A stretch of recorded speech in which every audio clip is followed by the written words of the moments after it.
everyone, and welcome to the Rodeo Kids podcast. I'm your host, Camry Rorda, and today we have Rodeo Kids team leader Lathe West interviewing a little different kind of guest for the Rodeo Kids podcast. We have a gentleman who is definitely involved in things on a different level. He is a foreign diplomat for the United States who travels the world and deals with things that most of us at least are thankful that we don't have to deal with on a daily basis. But during this podcast, you'll gain a new appreciation for what some of the people in our government do and the roles that they play. And especially just coming off of Memorial Day weekend, I think it's really important to have these conversations to open our mind and get a little bit bigger perspective on what the world is like outside of American soil. So today we have guest Matthew West joining us on the Rodeo Kids podcast from Morocco, Africa.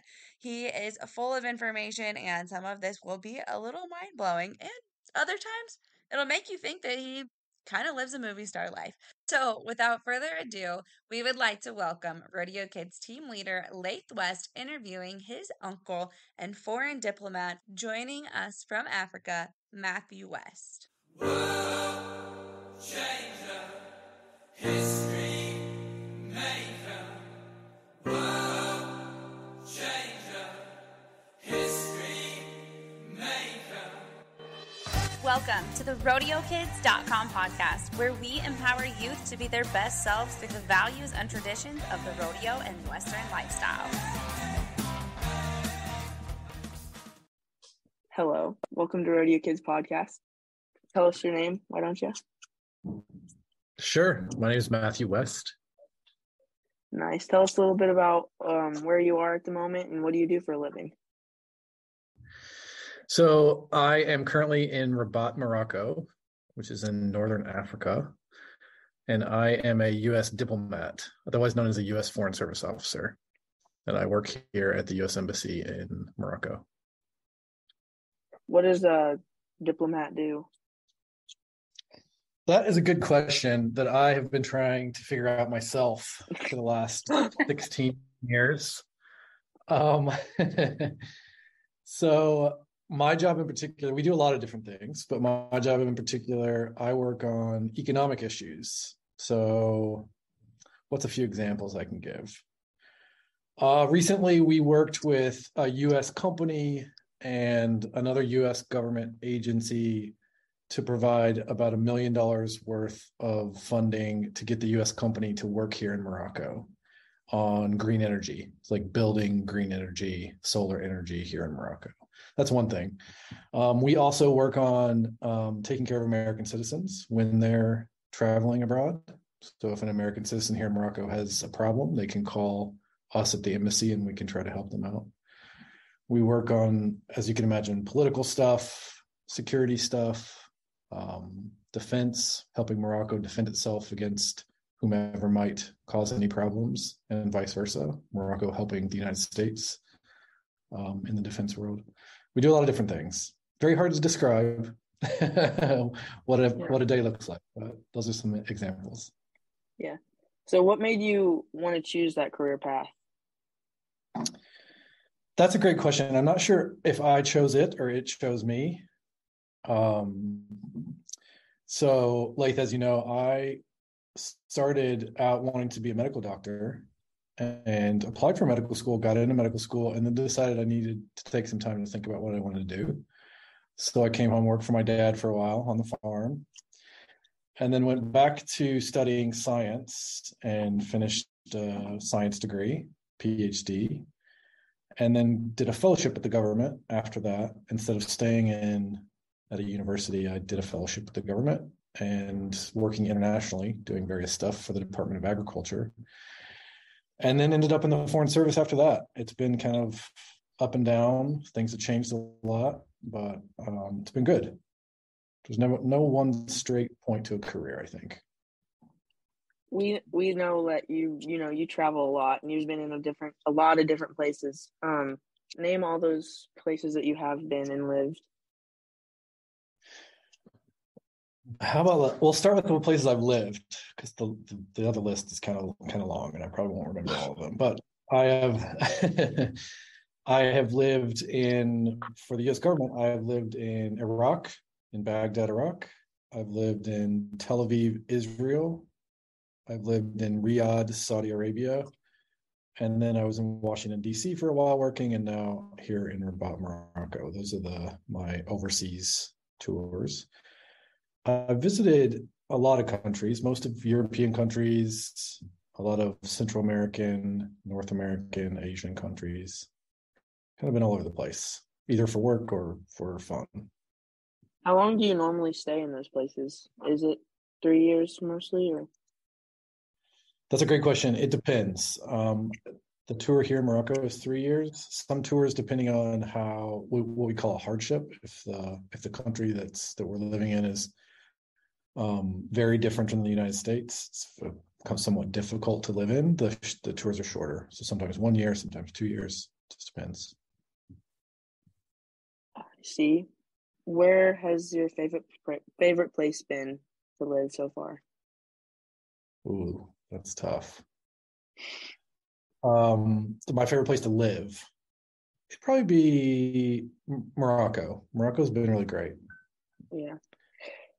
I got to go to Morocco when I was in high school, just for like a day. We were in Spain and stuff and got to take the ferry over.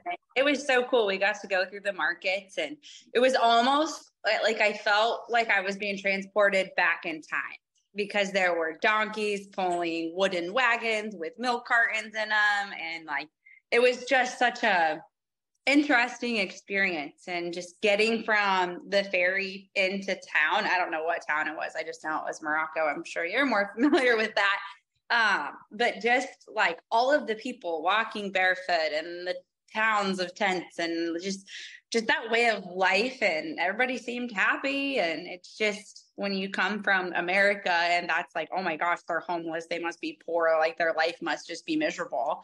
And I don't think that's necessarily true everywhere. That's absolutely true. Yeah. I mean, every place in the world is different, right? Every culture is different, and what's available, what's not available, and the way of life is very different.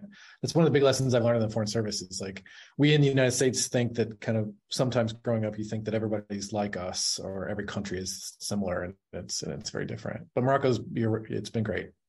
The town that you probably went into is Tangier, or Tanger is what they call it. Okay. And you can actually see Spain, right? You can see Spain from Tangier. Yeah. It was pretty cool. I think and I'm sure Lathe we'll get back to your questions here in just a second, Lathe, but I just went to Amsterdam too. My sister has been over there for 4 years, and she's moving back, so I had to go, whether my window of moment was closing, and she lives like downtown Amsterdam. And that way of life is so different too. Like, everybody's on a bike. Like, there are so many bikes and tiny little cars, and just the culture is just so much slower paced, and people stacked on top of each other. But in traveling, and I'm sure you can share a little bit about this, but I just think it's such an important thing. Like, even when these kids are going from point A to point B with rodeos, even the culture from one state to the next can be different, and making sure that we take the time to learn a little bit about the culture, because I think as we become more cultured, we become more well-rounded and not so narrow-minded, and more doors can open, and we can understand a much bigger picture to apply to rodeo, or to the government, or to whatever career path you choose to go down. Absolutely. I love that. I completely agree. Not only traveling within the United States, and you're absolutely right, every state, every town, every county, you're going to see differences in culture and differences in the way people do things.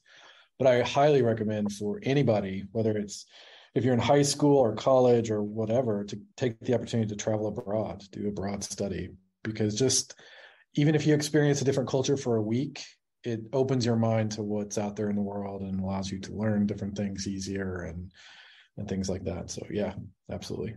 Yeah. And make sure when you go, you don't just think that everybody now needs to become American, because they're happy the way they're doing. That's right. That's right.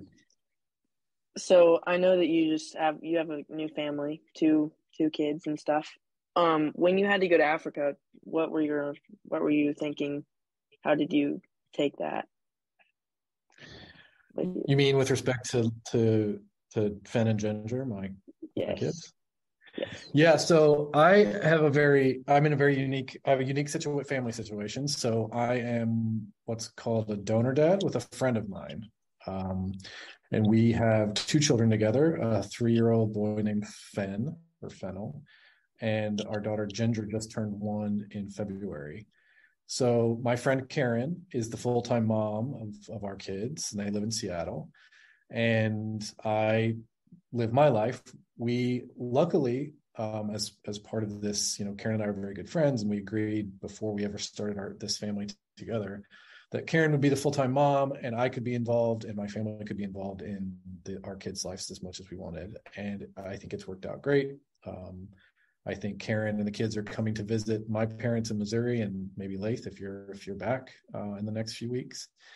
And so it's great. And I go back to Seattle and visit them as much as I can. I actually just purchased a condo there, and I'm going to be living there for the summer in between my tours. I'm leaving Morocco here in 3 weeks, and then heading to Mexico next year for my next tour. So, in terms of your question, Lath, it's a great situation that we have a very unique type of family, I think, especially for the United States, that we have.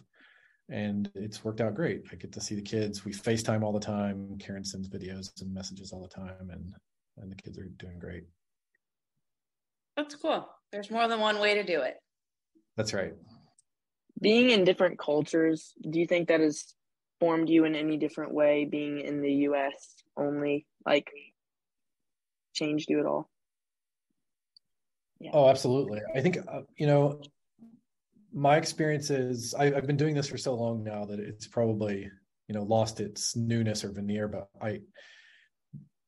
living in other cultures and visiting other cultures really opens your mind to what's out there, and makes you, I think, more accepting to other people, whether it's, you learn these lessons and you come back and you're more accepting of your neighbor in Missouri, or your neighbor in California, or your neighbor in Texas, or whatever, and understand that everybody's lives are different, and everybody practices different religions or different ways of life, and just more accepting. You're also, I think, it's changed me in the way of being able to learn things more quickly in terms of differences between people and differences between cultures. It also changed me in terms of realizing, and this happens to me every single time I come back to the United States. As I listed those names, those are mostly middle income countries, which means the cultures, the societies, the economies are less developed in the United States. And every single time I come back to the United States, I go into one of our grocery stores, and it just blows me away. I have to stand there for a few seconds every time for the first time I walk into a grocery store, because that's not what the rest of the world is like. And it reminds me how fortunate we are in the United States, to have all the things, all the options, all the choices, all the things that we have, because most countries in the world don't have that. But they're not pining for it. It's not as if they want to be us. They're happy the way they are. But that's a few examples, I think, of how it's changed me. Do you ever feel nervous when you leave for a new country? Like, sure, of course. Say going to Mexico next year. Like, are you nervous for that? Yeah, I wouldn't say nervous and like nervous scared. Nervous in terms of maybe nervous excited to start something new. This career is doing something new every 2 or 3 years, and so I actually have to learn Spanish before I go. So I'll be in Washington D.C. for a year learning Spanish, and then I'll head to Mexico. So I think nervous in terms of excited to get started. Nervous, like I'll have a team there. We'll be doing political economic issues. I'll actually be in Ciudad Juarez, which is on the border, and some of you have maybe read about it in the news lately. There's a lot of immigrants, Venezuelan immigrants, that are on the border trying to get into the United States as refugees, asylum seekers. So there's a lot of stuff going on there. So yeah, I'm nervous, but not nervous, scared about it. I'm nervous, ready to get started. Yeah. I remember before you went to Africa, you had to learn French. I remember you trying to teach me some stuff. It didn't stick, but anyway. So you said political economics? Is that what you said? That's right. Would you break down what all that targets? Yeah, so I'll use that my next tour as an example. So I'll be the political economic counselor or political economic chief in Juarez, and I'll have a team of people that'll be kind of looking at those different things. So on the economic side, there are about 400 U.S. companies that manufacture in Ciudad Juarez, which is right across the border from El Paso. And so we'll be helping those companies, learning about them, seeing what the employment, labor, how they're employing Mexicans, how they're employing perhaps some of these immigrants that need jobs, and working with them to make sure that the U.S. companies are operating. On the political side, as I mentioned, there's huge immigration issues happening. So all of these refugees from countries where they don't have a very good life, where they're scared for their lives, are trying to enter the United States. And so we will work with them, at least reporting back to Washington, and work with them to try to figure out what's going on the immigration side. So those are a couple of examples. I'm not there yet, so I'm sure I'll have some updates on what we'll be working on. But Was there ever a moment where you thought that, like before you started this career, that you didn't know if you wanted to do it or not, or if you had second thoughts about your decision? absolutely. I've almost quit like 3 or 4 times. I think that's normal in, I in don't think most that matters careers. what career you have.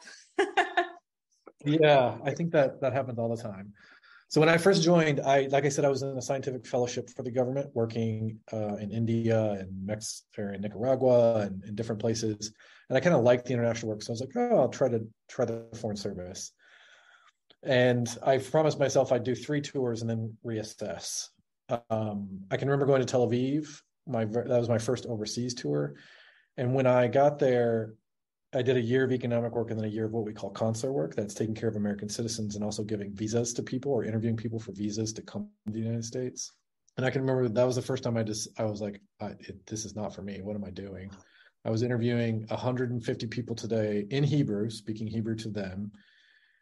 All these things. And I was like, I need to find another job. I was interviewing for other jobs on my breaks because I was ready to go. And it's happened a couple more times. And I think that's normal in a career. I've always come back to this because it's a good gig. We get to learn languages, we get to live in other cultures, we get to move around and do cool stuff. But yeah, totally normal to second guess or think you don't want it anymore. I think it's healthy too. Like, I think it's important to ask yourself, is this what I really want? And if you come back to yes, then you keep moving forward. But it's important to check in with yourself, whether it's, you still got to go to school. You can't check in with yourself on school. Like, that's a requirement. But when it comes to your career, even what events you're doing, saying like, okay, am I really headed down the right direction? Is this really what I love? Do I really like this? Or is it time for me to do something else? Or maybe you'll say, yeah, I realize that I love it more than what I thought. I want to get deeper into it. So I think that's great that you take the time to do that. And it is reality. Like, everybody will go through. I was just telling the girls last night on the team meeting that Lathe forgot about, that, even with rodeo kids and stuff, like, there's days that it's like, gosh, it's like, this is a lot of work. Do I still want to do this?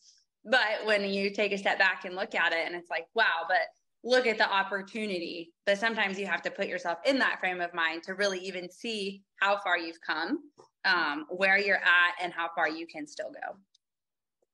That's right. And it's okay to adjust. I think sometimes the way I was raised in my generation, I think we're sometimes taught to really stick with something and don't give up and all these things. But when it comes to a career, especially, if you get your education, you go to college, you have all these things, there's a lot of opportunities out there, and it's okay to adjust, and most people do adjust as their careers move forward. Would you tell us about like what kind of education you need for that job from high school to college? Yeah, absolutely. So for the Foreign Service to join, so I work for the U.S. Department of State, the State Department. And we have what's called civil service, and we have foreign service. And the civil service are the part of our workforce that stay in Washington, or they actually work. We have offices across the United States in different American Citizen Services offices and things, but mostly in Washington. And the foreign service, we spend most of our careers overseas. And to get into the foreign service, you have to take multiple tests. It takes about a year. to take all the tests, and then at the end there's a final oral exam that you find out whether you got in or not. The acceptance rate into the Foreign Service is only about 10% of the people that apply and go through that process get in. But to actually start, you don't even have to have a college degree. You can have a high school degree. But you have to have quite a bit of experience if you don't have a college degree to get in. And there's no required specific degree.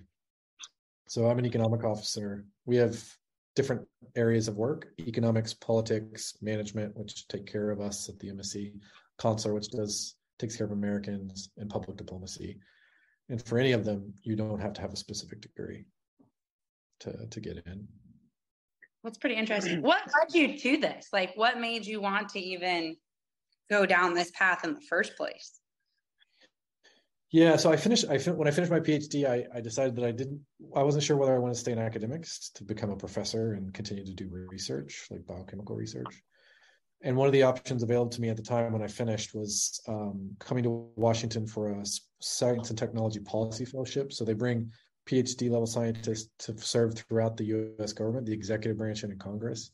And I did that for 2 years at the Department of Agriculture in our Foreign Agricultural Service. And I was doing programs for USDA around the world, like teaching countries how to have good animal health practices, plant health practices, food safety standards, that type of thing, so they could trade with us. And during that time, I just kind of fell in love with the international work, working in other cultures. And at the end of my fellowship, again, going back to the original question, I just kind of fell into it. At the end of the fellowship, I knew that I didn't want to go back to academics, and there was an offer for me to join the Foreign Service in an expedited route. So I got to skip a couple of those tests. And gotcha. So I tried it out. Yeah. It's kind of like you said in the beginning, there's no one straight path to a career. That's right. It bounces around for sure. Yeah. What advice would you give to anybody who wants to get into something like that, Foreign Service? What would you tell them? I think what I would tell people in high school is travel abroad. Take the opportunity to either do a study abroad for a couple of weeks while you're in high school, or plan on doing it early in college, and see how you feel about other cultures, and think about living there and working there and doing those types of things. But beyond that experience, I would also recommend, are you interested in politics? Are you interested in customer service, like taking care of Americans, that type of thing? And if you are, take those classes, learn about those things. What are the United States government's major foreign policy priorities around the world? Is it defense? Is it food security, making sure that agriculture and trade, everybody has food? Well, learn about the things that you're interested in and see if those match. And then just go for it. There's tons of internships, international internships where you can study abroad. There's internships at the State Department.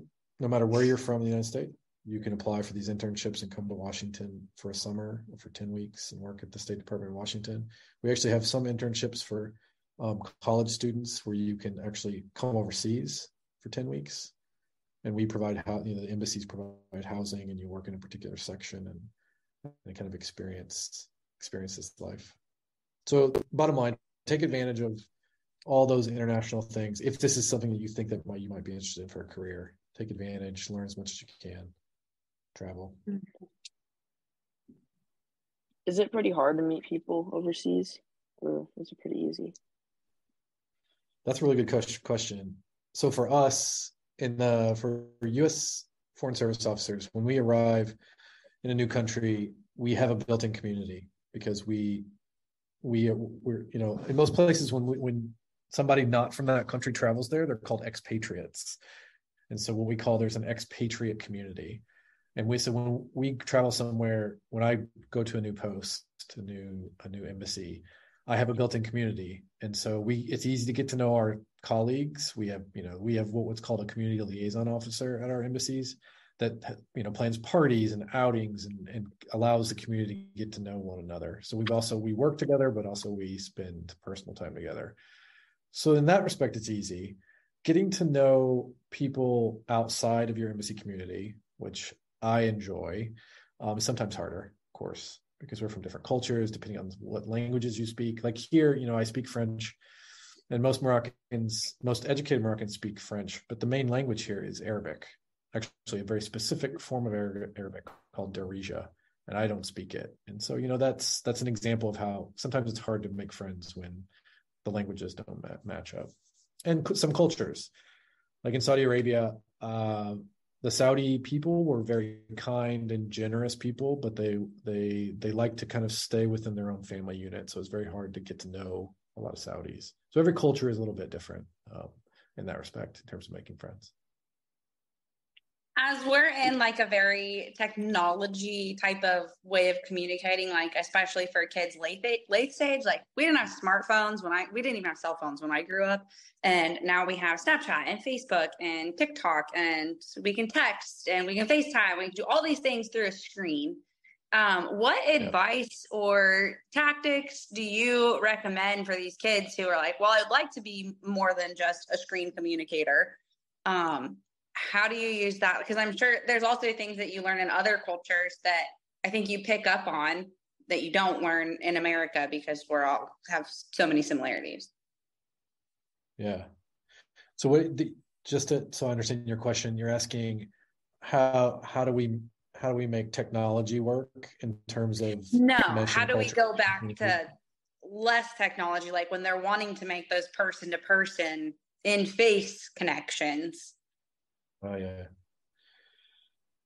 Well, I guess bottom line is, it depends on the person, but I prefer the in-person. Actually, our this career field of diplomacy kind of requires a lot of in-person, because we have to build contacts, we have to build trust, right, in other people, and a lot of times it's very difficult to build trust virtually, whether it's WhatsApping someone, Snapchatting someone, sending messages on Instagram, doing Zooms, Teams, WebEx. We have all the tools now, especially because of COVID, to do all these things, but you can't really build relationships, really solid trusting relationships with people. And part of this career is doing that. You have to build trusting relationships. I need to be able to call the Ministry of Health if there's a medical emergency of COVID, and the United States is going to provide some aid, or we need your help. I need them to trust me to answer the phone. And to build those relationships, you really need to have in person. You need to talk to each other, have lunch with each other, have meetings, and start to build that trust. And so I guess bottom line, just make an effort to do more in-person relationship building. And that goes with your personal life too. I think it's really hard with technology to build trusting personal relationships without some type of in-person communication. Very good. I agree with that. You were talking about the technology. So how does that work? How does your communication work between governments, and how does like Africa and their government take you guys? Yeah. So the first part of your question, communication, we communicate with the Moroccan government and the Moroccan private sector the same way you communicate in the US. Lots of WhatsApp. Most of the rest of the world uses WhatsApp because it's encrypted, and you can use your number from no matter what country you're from. You can use it globally. So we WhatsApp a lot. We do, video calls. We do a lot of in-person meetings and lunches and just things to build networks and build communication. And so, yeah, we use all the tools. When I first arrived here, it was in the beginning of COVID. So it was August of 2020. And so I arrived here, they weren't allowing any flights in and out. The US government chartered a flight to get all of us new people into Morocco so we could start working.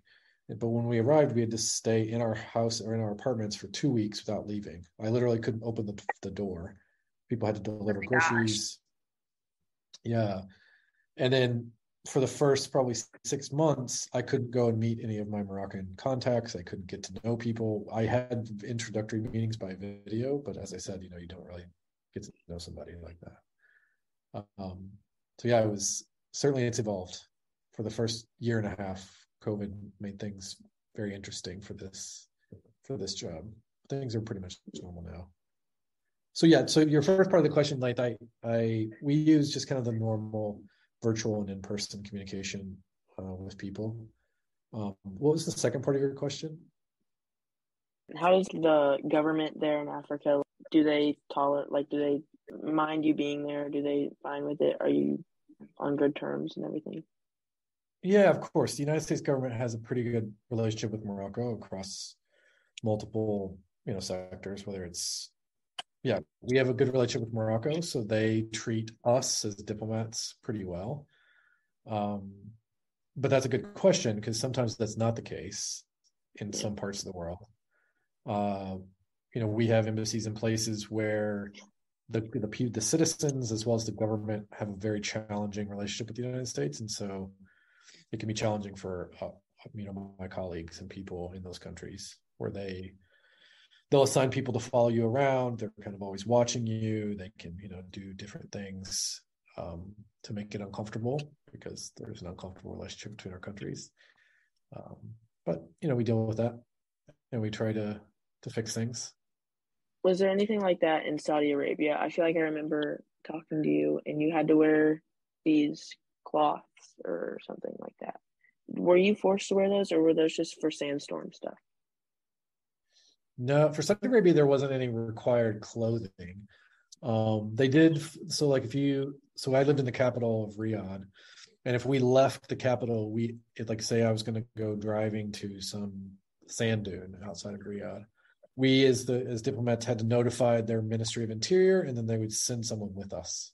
So we weren't really allowed to travel freely in Saudi Arabia. That was for two reasons. One, to protect us because the host country is responsible for us as diplomats. So if something were to happen to us, it would be on them. So they send someone to protect you, but also to keep an eye on you, right? To see what you're out there doing. So there was no required clothing there. There's never been anywhere that we've had required clothing. Baghdad, when I was in Baghdad, it was still a war zone. So I had to wear Kevlar vests and helmets between buildings, my apartment where I stayed to what we call the Chancery, where our offices are.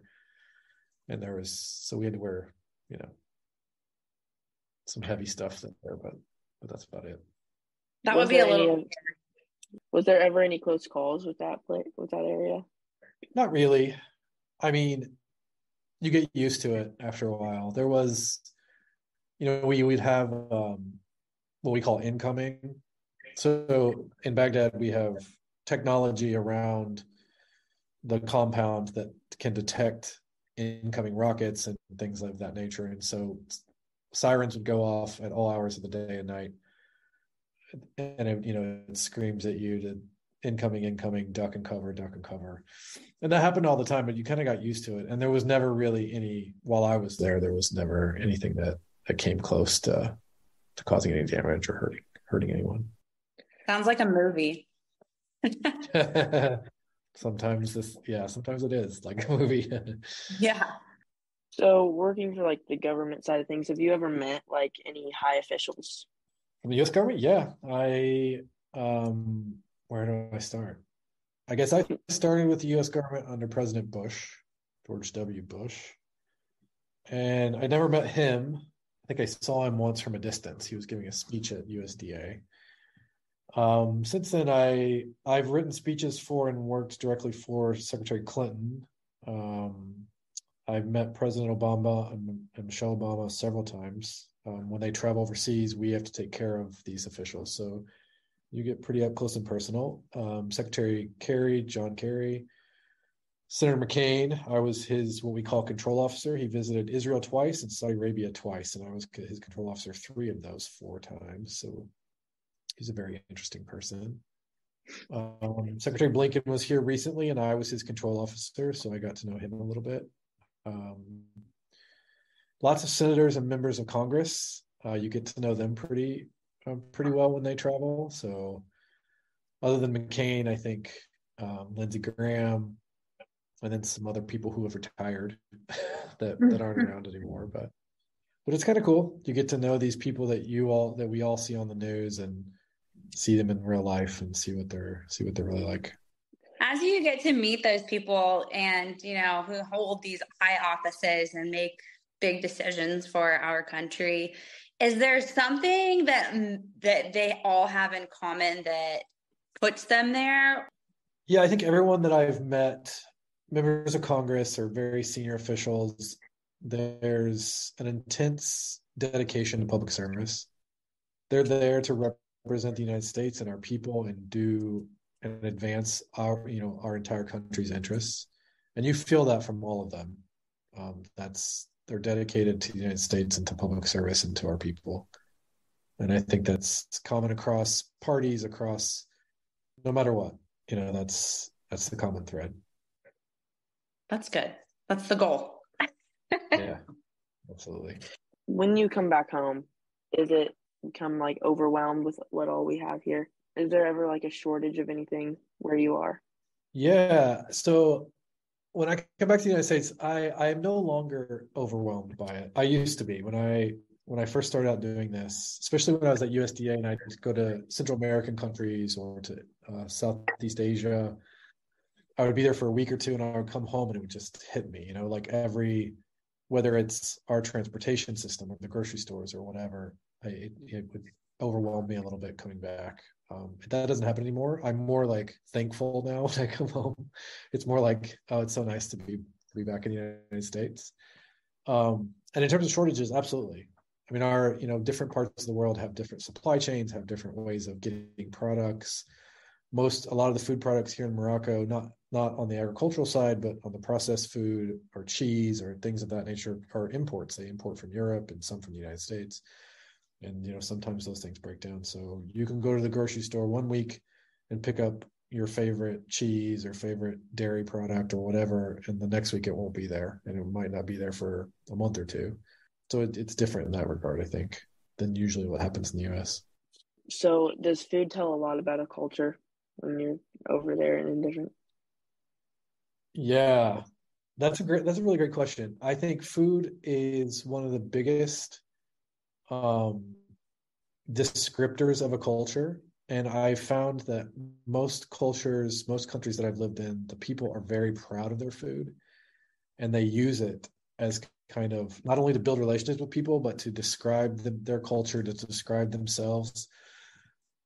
The Israelis, they have their certain type of food that they eat. And then, there's in this part of the world, they have what they're called hummus wars, where which country makes the best hummus and where did it originate or whatever. And so that's part of the food culture too, is like countries saying we have better this, we have better that. Morocco in particular, they have specific food here that really isn't anywhere else, like couscous, which is something I think we have in the United States. It's like boxed usually, but here couscous is a delicacy. They serve it on every single Friday and only on Fridays, but it's a special couscous that they grow here and that they, marinate it and stew it overnight, and they add meat and vegetables, and so that's a big thing. They have pastilla, tagines. I won't describe what those are, but very specific foods. So yeah, every culture has its own food, and usually they're very proud of it, and they use it as a way to show you their culture and to show you, to build relationships. I think too, like one thing that I always forget about until I travel abroad is what we have as states. Like the size of our states is often the size of a country in other parts of the world. And so just Iowa to Wisconsin, Wisconsin's the cheese state, and they kind of have that more in countries because their countries are the size of many of our states. Yeah, no, absolutely. Israel as a country, you can drive across the entire country in about 4.5 hours from top to bottom. So it gives you some perspective. You're right. A lot of countries are the size of our states, or some of our states. Yeah. And I think it's kind of a shame that in America that we have gotten away from food being what it is in other countries. Like I said, we were just in Amsterdam and stuff. And on TikTok, I follow this guy and he talks about the differences between Italy and America and like food and how they use it and how it is used to build relationships. And it is something that they take time and are really proud of. And here it's like grab, go stuff. Don't care what we're putting in our bodies as long as it's full. And I think we're in America. I personally feel that we are missing the boat on a very cool opportunity that is at our fingertips. Although to your point, I in terms of the United States being so big, because we are one of the largest land size countries in the world, and that allows us to have, as we all know, right, the US is very different. The South is different than the Midwest, is different than the East Coast or West Coast. And I think that we do have different food cultures in those different areas of the US, which is great for us. But we don't have one collective, right? Like barbecue's big in the South, hoagies in Pennsylvania or whatever. Like we have different areas in the US that have different types of food, but we don't have one collective. What would we say? Hot dogs and hamburgers, maybe. Yeah, McDonald's. We do have food cultures, spread out in different places. Yeah, McDonald's in some parts of the world is a delicacy. People line up down the block to get into McDonald's. Yeah, and they make them like really fancy, and it's crazy. Yeah. Do you have a McDonald's there?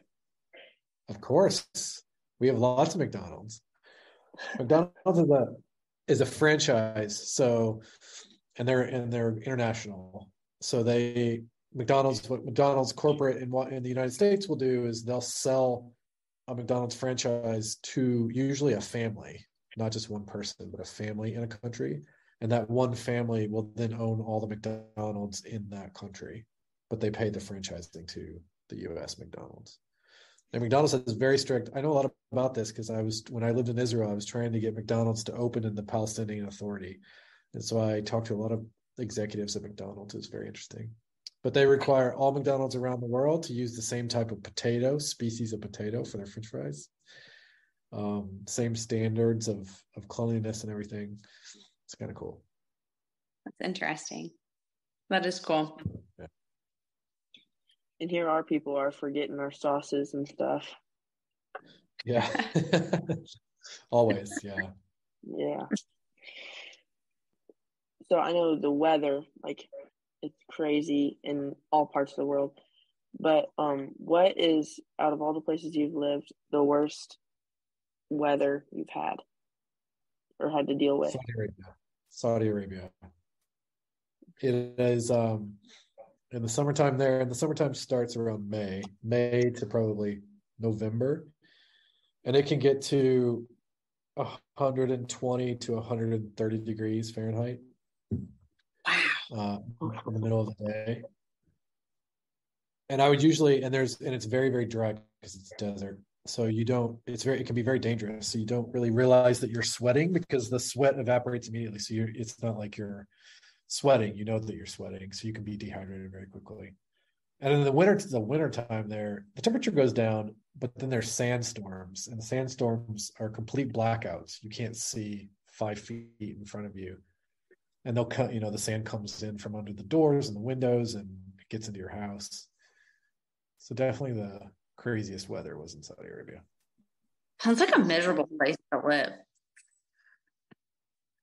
I'm sure it has its perks, but I think I'll clear that one. Yeah. I mean, for someone who didn't grow up there, I mean, the Saudis, they're all acclimated to it, right? If you grow up in those places. Exactly. Yeah.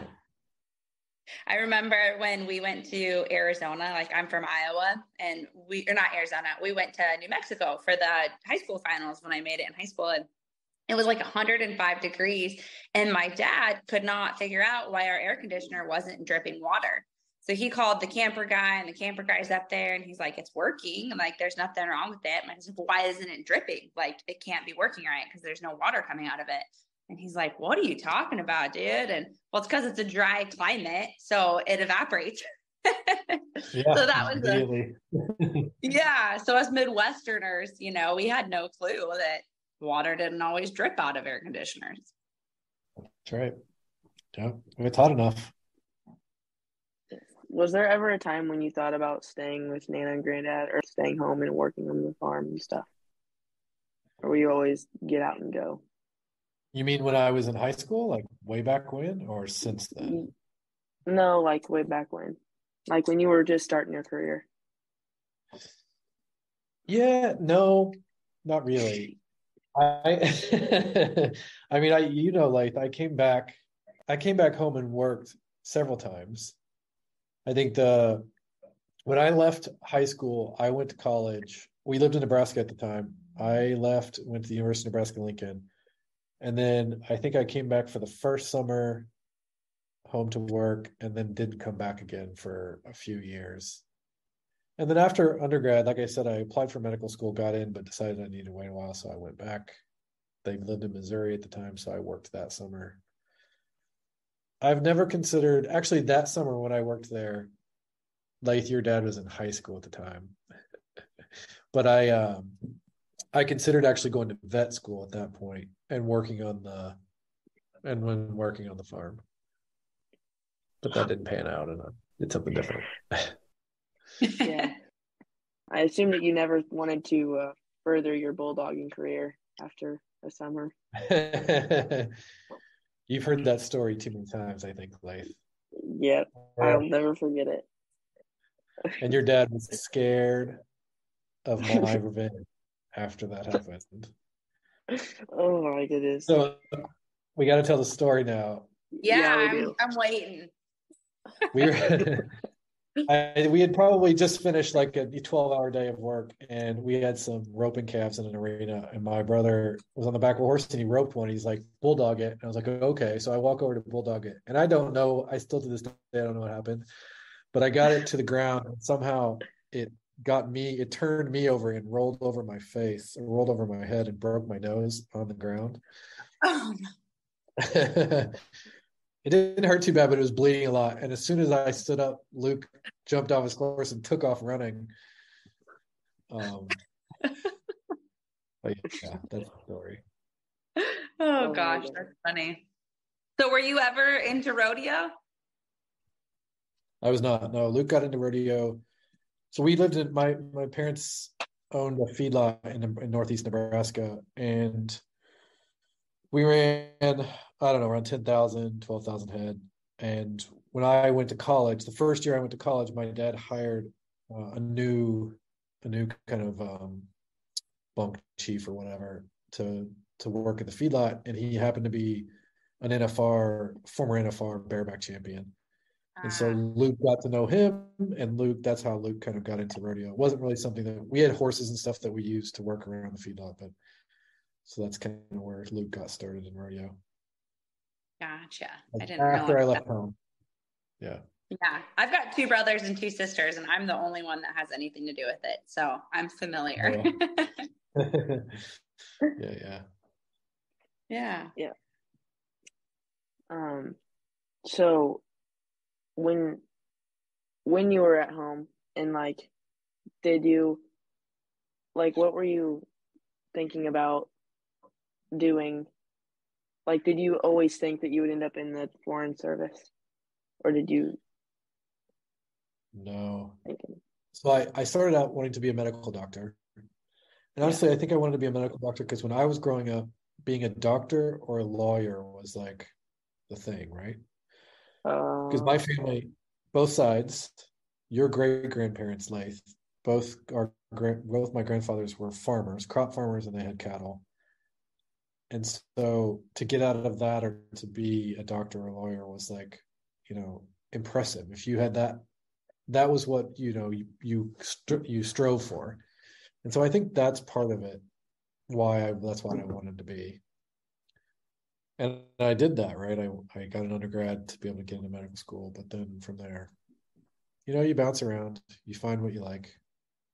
Have there been challenges in doing things different than the rest of your family? Most of the challenges I think are just mostly, my family. I don't think my family understands what this life is or what I do exactly, which I completely understand that because I don't know how to explain it all the time. I mean, like, if you don't have common experiences, you do, you can lose a little bit of that connection, but not really. I mean, yeah. just take. I know some kids feel quite a bit of like the families, kind of like you said before, you do one thing and you stick to it, and this is what our family does, and this is how we've always done it. And, just kind of that ideal that you should follow in their footsteps. And not necessarily true for every family, but I do know that some families feel that, especially some of these kids who are coming up in rodeo families or in football families or in whatever it is specifically that their family direction is. If you were to give them advice to do something that is different and crazy, what would it be? I guess it would be just trust yourself. Don't it's good to respect your family and listen to other people's advice, but trust yourself. If you have if doing something, whether it's a hobby or a career or a subject in school or whatever, just trust yourself and do it. Don't worry about what other people think or how you think that you're going to be judged. I can guarantee you in life, people are thinking about you 99% less than you think they are. Mm-hmm. And so go for it. Just don't hesitate. Mm-hmm. I like that. I had a question too. Lathe's on the Rodeo Kids leadership team, and clearly you do some pretty strong leading. What advice do you have for Lathe being on a team and being in a role where he gets to influence other kids around the country through this platform? Wow, that's a great question. For me, leadership, especially leadership of people, I was fortunate enough to go through a leadership program last summer with some really great colleagues. And I think I realized that leadership to me, especially people leadership, is a two-way street. Everybody needs a leader. If you're in a group, if there's not a leader, and things can kind of fall apart. And so you always need a leader, and that leader doesn't need to always be the same person. But leading people, I think, is about trust and building trust and getting to know people and being flexible and providing help where it's needed and letting people have the autonomy to do their own thing when that's needed. So it's really about getting to know people, building trust, and then, keeping that going, seeing where things go. Mm-hmm. I like too how you said, I guess kind of what I took from that too is, as a leader with the two-way street, you need a leader and a follower. And being a leader means sometimes being the follower and being willing to let other people lead when you're on a team, but also being willing to step up and be that leader when it's time to be a leader. Absolutely. And being a follower doesn't mean that you're less than or inferior to a leader. It just means that you're filling a role at that point in time in your life or on the team or whatever's going on that's very, very important. And it's just different. And one of the example of that. So when I first joined the State Department, we have basic training, and one of the most senior people in the department, he had been an ambassador like 4 or 5 times, and he was a very, very senior person at that time, came to talk to us. And he gave this example of leadership and how the follower leader kind of thing. And he told us, he goes, he was at the time the most senior career person that was literally working in the building of the State Department. And he said the week before, his staff was preparing to go to some big meeting, and he had one of his staffers it was like 8 p.m. He was still in the office. One of his staffers was sitting on the floor stapling, like creating these binders for someone. And he sat down with her and started stapling. And she was flustered. She's like, "Sir, what are you doing?" And he's like, all of us need to collate and staple sometimes. And the lesson that he told us was like, don't ever get a big head. Don't ever think that you're too important. If you're a leader, that's actually one of the best things that you can do as a leader is work with your team, get down there into the nitty gritty. Don't ever think that you're better or different just because you have a different role than other people. But yeah. Yeah. And I think that's true if you're a leader on a team like this, or if you're at the top of a leaderboard, you still get to do the work and be kind and be compassionate and love everybody around you regardless. That's right. Absolutely. Cool. And like also I feel like a person also has to know that not everybody wants to hear nobody wants to hear your success. You know, everybody's your competitors, they may act like, you know, that they are there, but they want to win too. So like when you go make a good run, you don't need to talk about it. You know, you don't need to go, oh, did you see that time and stuff like that? Because yeah, sure, they'll congratulate you, but they'll be like, in their head, they'll be like, can he just stop talking? Like they're waiting for your downfall. So just figured keep your head to the grindstone. But also, have you ever had to fill a role that was outside of your comfort zone? Yes, several times. And I will tell you that I've gotten to the point in my career where I crave that, because to me it's a learning experience. It feels when you're put into something where it's out of your comfort zone, it can feel very scary. It can feel very out of control, but you can always get past it. You always learn so much from those experiences. Um, Baghdad was one of those. I was dropped in when I worked for actually before I joined the Foreign Service. I went to Baghdad to do something for the Department of Agriculture, and I was dropped in. I won't go through all the details, but I was not prepared for being dropped into a war zone, and then figuring out how to.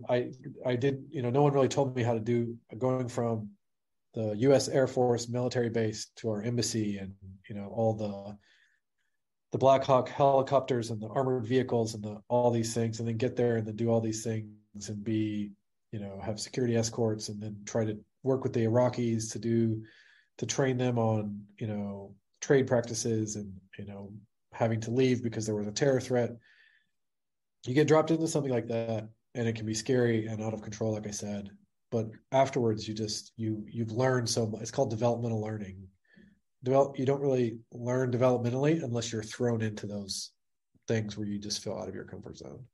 So to me, it's a good thing, and I crave it now. I like that type of learning, is being kind of thrown into the deep end and seeing how it goes.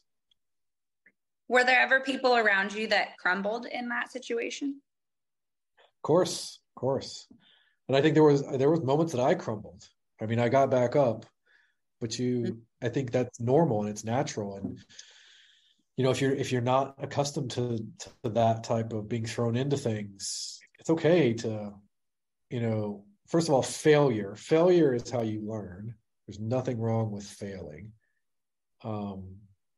But yeah, it's okay to crumble, but then as long as you kind of learn from it and try to learn from it and do better next time.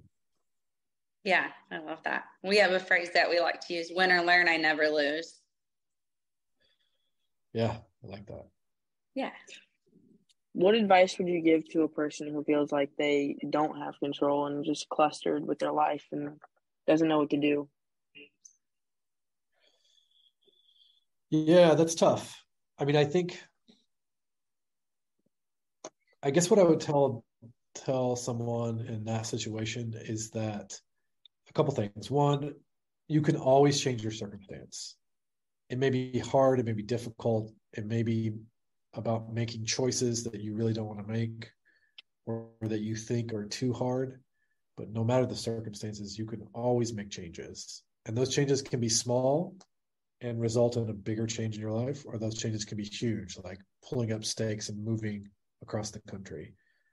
But it's always possible. It just sometimes it takes baby steps to get there, or one big step and some tough decisions. But you can always change, make changes. Mm-hmm. Life is a series of choices. That's right. So, when did you decide that you wanted to go to Nebraska? Like, what was your reason for going to college there? Honestly, probably because a lot of my friends were going there. I mean, I applied for quite a few universities and got into for undergrad. But yeah, I mean, a lot of my friends went there. got a scholarship. It was somewhat close to home. They had a good program there. A little bit basic, but those are my reasons. I have two last questions if Late's out of them. One, what is advice that you would just general advice in the role that you're in now with the life that you've experienced? What comes to mind in this moment of advice that you would give to parents? To parents on anything or something particular? Just what comes to mind. Parents, I would say, that's tough. There's a whole world of things out there. I mean, I would say love your kids and give them the freedom to explore what they, especially high school, early college. Let them figure who they are, and let them explore career, life, everything. I think that's,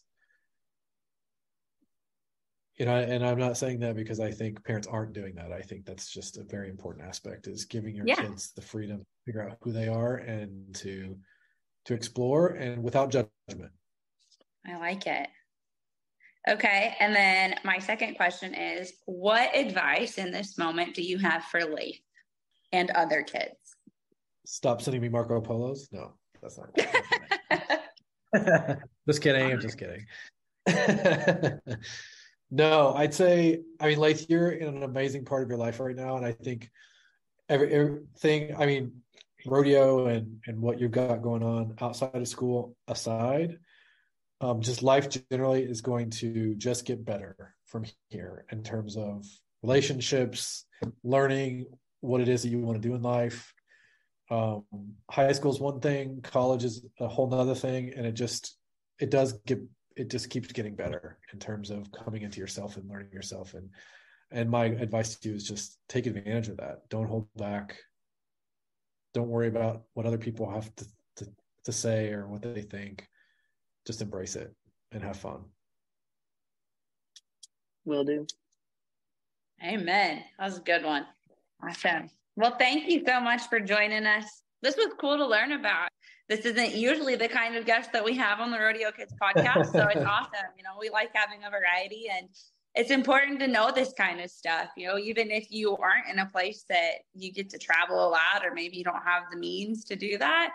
Just hearing conversations like this helps people learn. So we appreciate you being willing to share with us and to take the time all the way in Africa. What time is it there right now? Yeah, it's 7:30 p.m. 6:30 p.m. Okay, well, that's not that bad then. At least it's not like 3 o'clock in the morning or something. Yeah, no. You did text this is me great. at 2:30. What's that?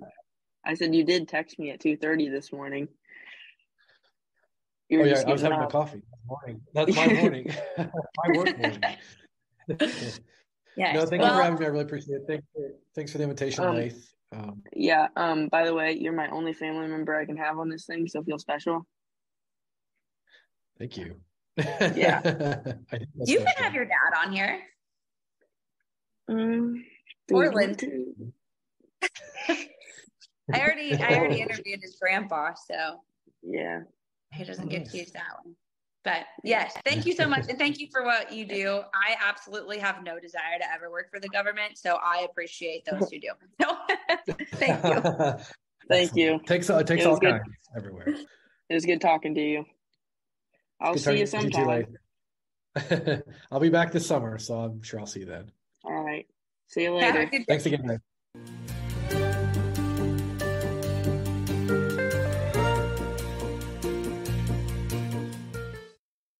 Always, thank you for tuning in to the Rodeo Kids podcast. If this is the only place that you've ever connected with Rodeo Kids, we encourage you to check us out on our social media. We have Facebook, Instagram, and TikTok, and of course, rodeokids.com, where you can learn about all of the awesome things that we have to offer, from our ambassador team to scholarships and opportunities to connect with college rodeo coaches. And there's always more coming. So head on over to rodeokids.com, give us a like, follow, and don't forget to share with your friends. Have a great day, safe travels, good luck, and God bless, chasing those gold buckle dreams.